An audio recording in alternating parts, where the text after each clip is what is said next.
What's good? What to do, YouTube? I told y'all that we would be right back with this LLC walkthrough, establishing your first business, your first entity. Now, yes, this is a LLC specific walkthrough, but a lot of these concepts, a lot of these processes and intricate details, you'll still need to and be able to actually apply to different corporations, nonprofits, S corps, different type of entities. You know, it will still apply. Even if it isn't a LLC that you're specifically establishing, you may still be able to take away a lot of key benefits and key points from this video. So stay tuned, watch this entire thing to the end, because we also need our minutes. We're trying to really make an impact this year. Got a lot of cool and exciting things coming up that I'm excited for you guys to see. We have a full checklist essentially that we're gonna run through today. But off of this video, I also want you guys to comment down below specific intricate videos that you want me to make advanced video topics on like specific points from this video specifically. So make sure that you go down, comment them below at the end of this video so that I will make those videos going ahead in the future. First key aspect of establishing your business, as you can see, is going to be to do your research on your specific entity. Okay, for LLC specifically, you're gonna wanna go to the state name portal. That's the second thing on the list. Go to the state name portal. This is the link for the Delaware specific state name portal. As you can see, we're going to and check in, like you can type in any name and press search and it'll show you if it's available or not, if it's taken. So that way you can at least know that the name you want specifically is available. Do these specific processes and make sure and verify that before going and trying to create these profiles and do all these things. You know the steps, you know the prerequisites, which means the pre-requirements. You need to know the pre-requirements so that you can understand how to guarantee success. That's why you want to do your research. That's why that's the first step. And I also made this list based off of not only my own process of what I did, but on upon reflecting, I thought about what I wish I did in a certain type of checklist manner. And that's why I created this list specifically to help you understand the perfect process to basically guarantee that your business is set up for success and being able to secure funding and whatever you would like to venture into in the future. So as I said, I kind of got ahead of myself, but step 2 is going to be to go to the state name portal, check to see if your name is available. Now, you don't need to go and purchase it right then and there and secure it. If you wanted to do that and you have a ton of money in the world and you have $10,000 to invest into your startup, maybe you want to do that, but I'm just saying you don't need to do that right now. You're just checking right now, you're just doing your research. So step 3 is to understand a registered agent. Understand what a registered agent is, understand what a registered agent does, and all the benefits and aspects of it essentially. This is another step of doing your research. This is an intricate step where you understand that a registered agent, essentially, to briefly go over it, is like an operating manager for your LLC essentially. They connect you to the state and they do all they get all the paperwork, they get all the official articles, all the documents for your business. They handle them, they file them. They are the one who kind of like your business's assistant in a way for that type of stuff like paperwork and things of that nature. Now, a registered agent, you can actually be your own registered agent, but you need to understand, again, that's why I say understand the aspects of a registered agent. Understand that your registered agent's office, whatever location they use as their office, is going to be listed on your paperwork. It's going to be listed on, I believe, your articles of organization.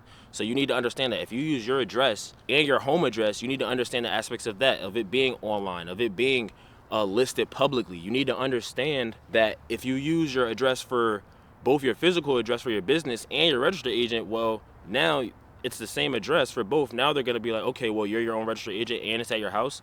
Now they might look at it. It's certain aspects of this that you just need to understand. I'm not telling you what to do or not to do. I'm just telling you this is what I believe sets you up for success best. Now, step 4 is to obtain your business address. Now, I'm not saying that you need to go and necessarily purchase it right then and there, but I'm saying you need to understand where is going to be your physical business address. Are you going to use a virtual address? What comes along with using a virtual address?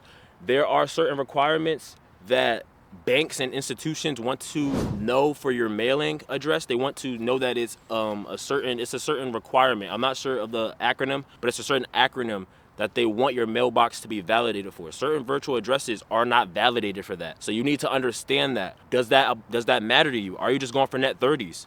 Are you just trying to get a vehicle or something in your business name? You need to understand the different aspects of obtaining a business address, physical locations versus virtual addresses, using your own home address, not using your own home address, stuff like that. Step five is to prepare your company info fully. Now, how you're gonna do this, I would recommend, I'm gonna give you all the options so you could do whatever is best for you. I'm not gonna recommend you any type of like one option. I'm gonna give you all the options, but I will recommend a specific site for if you want to have a third party help you file your LLC for you. I would suggest using Busy because they have the best fees. They have essentially no hidden fees and the lowest fees along with that, and they offer the best service. Some of those things, just to mention briefly, you can do your own research. I'm not trying to influence you. This is not sponsored.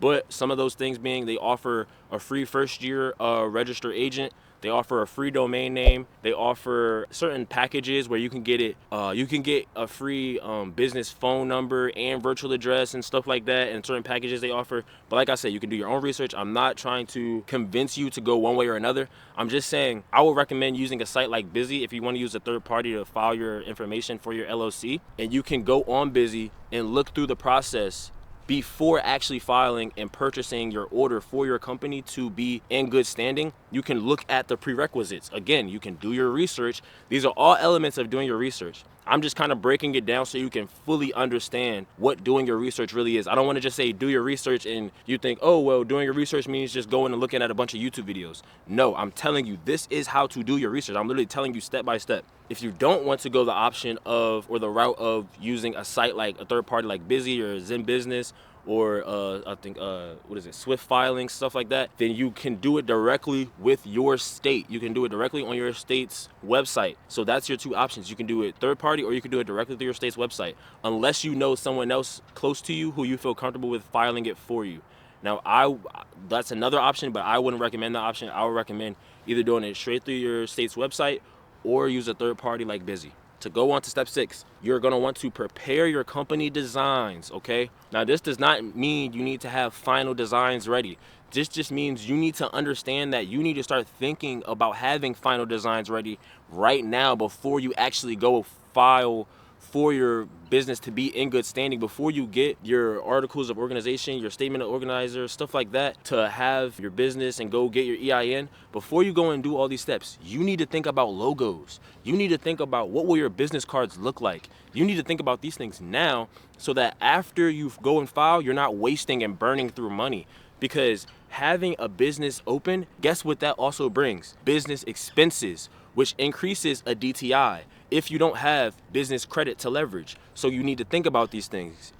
If you don't understand what I'm saying, in the beginning of starting up your business, if you do not have business credit to leverage, you're gonna be coming out of your own pocket. So this is gonna increase your personal DTI in the beginning for a short-term period. So you're gonna wanna make sure that you have all your information ready so that you're wasting as little money as possible. This is why you're preparing your company designs now and not after. For step 7, I don't know why I said step 8. We're just gonna realize this is step 7 and we're gonna go in order.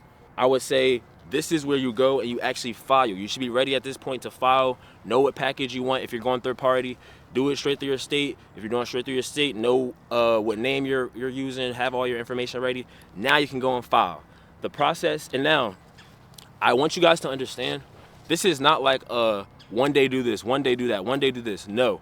This is one day you're gonna be able to do this, or you might be able to do a couple of things in one day, or you may do some things over the course of time. For instance, the logos. For instance, building out your website. For instance, certain permits and licenses that you need to file that you don't need in the beginning, but you may go file month 3, month 4, month 5, because now you want institutions to know you're a legit business, you're a legit corporation, a legit company. A lot of these things aren't gonna happen boom, boom, boom, boom, boom, but you may happen a couple in a day, some things over time, and then some things you may just have to wait. So now you file for your business. That's gonna take however long if you expedite it, it may take a short time. If you don't expedite it, it may take a longer time. This is all subject to you. I hope you guys aren't too bothered by the plane coming overhead. Once you have your files for your business in good standing, if you haven't selected a package third party wise where you get your EIN with your business, like in the initial opening, then now is a time where you would use your information to go and file for your EIN for free. So go and file for your EIN, okay? This is really step 8.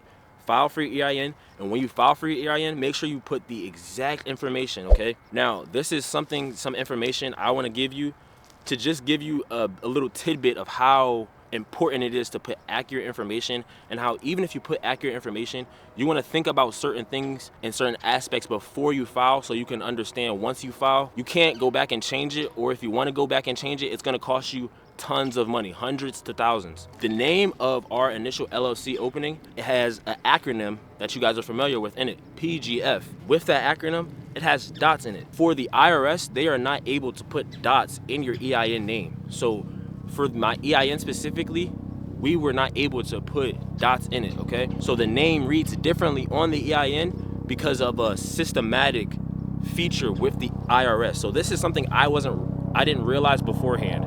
If I would have realized this, again, another plane, if I would have realized this beforehand, maybe I would have went with no dots and just kept the same acronym but no dots. It's actually a helicopter. While this was a momentary setback, this did not hold me back from doing things like getting my DUNS number, and this does not hold me back in business whatsoever. I did not have to go and spend money to go and change my business name without dots, but I will mention, if I did need to go and change my business name, it would be over a $200 fee. So think about that.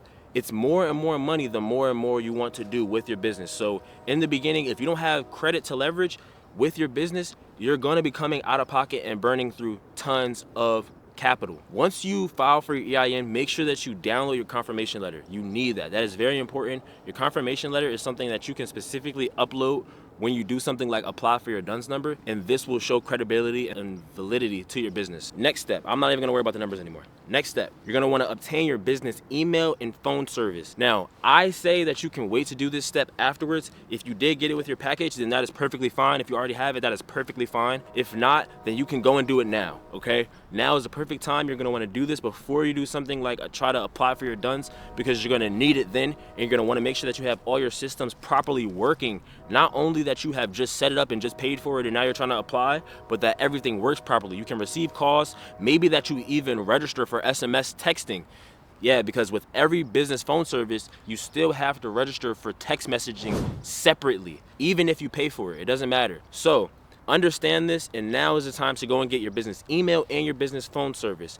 And once again, once you pay for this and you file for the information, I would have the exact matching information that you have for your business name, because guess what? If you save these invoices after making your payment, you will now be able to use this when you apply for your DUNS number, and this will help expedite the time for you in the process and add validity and credibility to your business. So keep that in mind. I know this for a fact because I've spent over 2 hours on the phone with people directly at Dun & Bradstreet, and they have told me this word for word. I have email confirmation of these things for proof.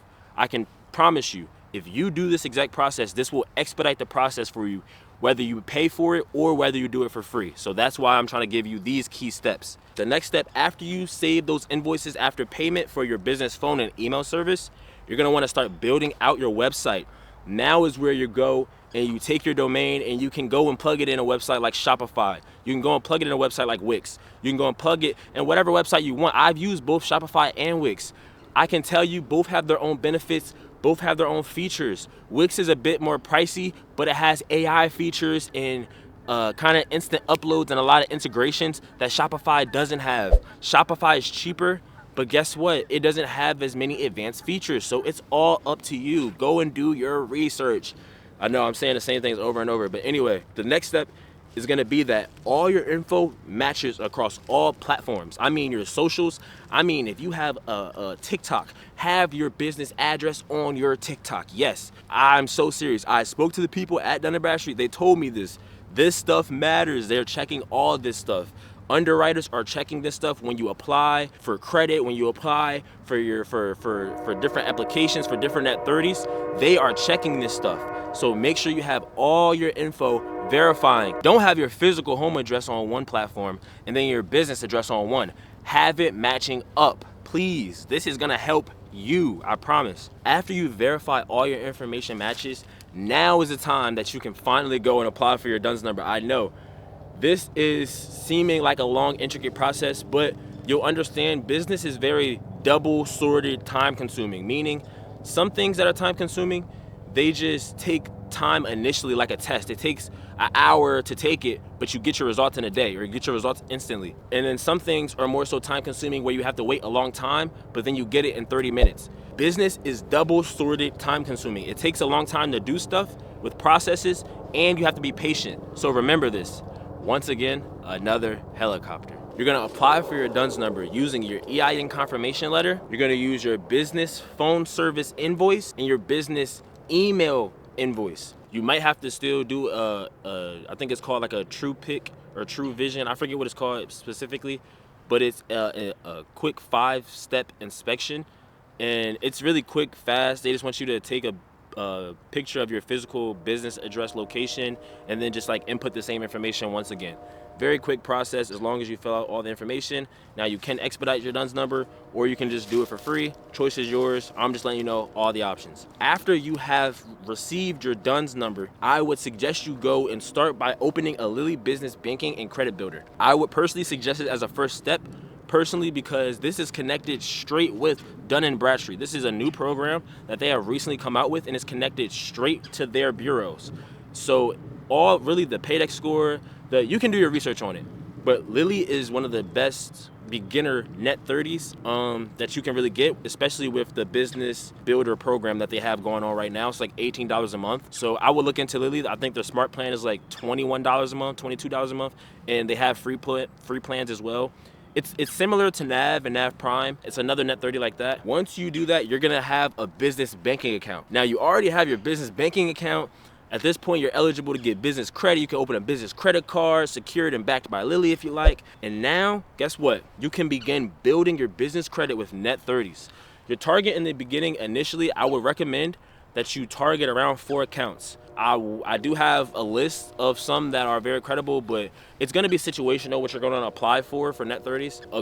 A couple good ones to name. Lily, that's a good one. We already named one. Another one is gonna be NAV Prime specifically is a very good card, very similar to Lily. It's essentially the same thing. So that's another good one.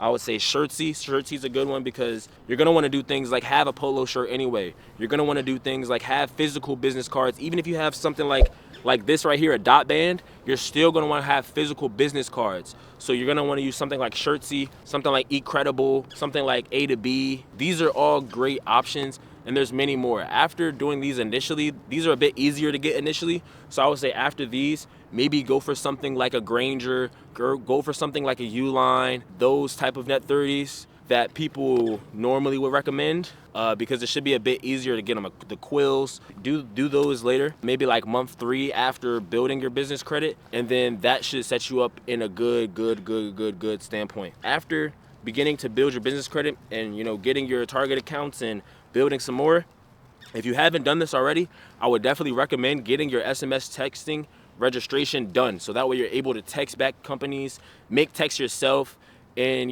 just do whatever is needed for your business phone service, because you don't want to have a company text you and you can't reply and you can only call them. That's not, I'm saying, like the best look necessarily. It just kind of seems invalid if you can see what I'm saying, like, oh, you can only call me, you can't text me back. Like maybe this is like a scam, After establishing business credit, I would obtain credit from major institutions.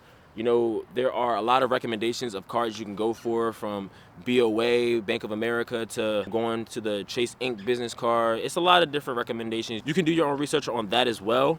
I'm just recommending that you now go and get business credit from major institutions after building business credit with these net 30s for, let's say, 3 to 6 months, depending on how many you're able to obtain at a certain standpoint. You also may want to look into something like getting business insurance with companies like Dash or Next, and then you also may want to look into getting like certain licenses and permits that will make your business look more credible when you go to these institutions. So I would recommend that as well, and then go and obtain major credit from institutions.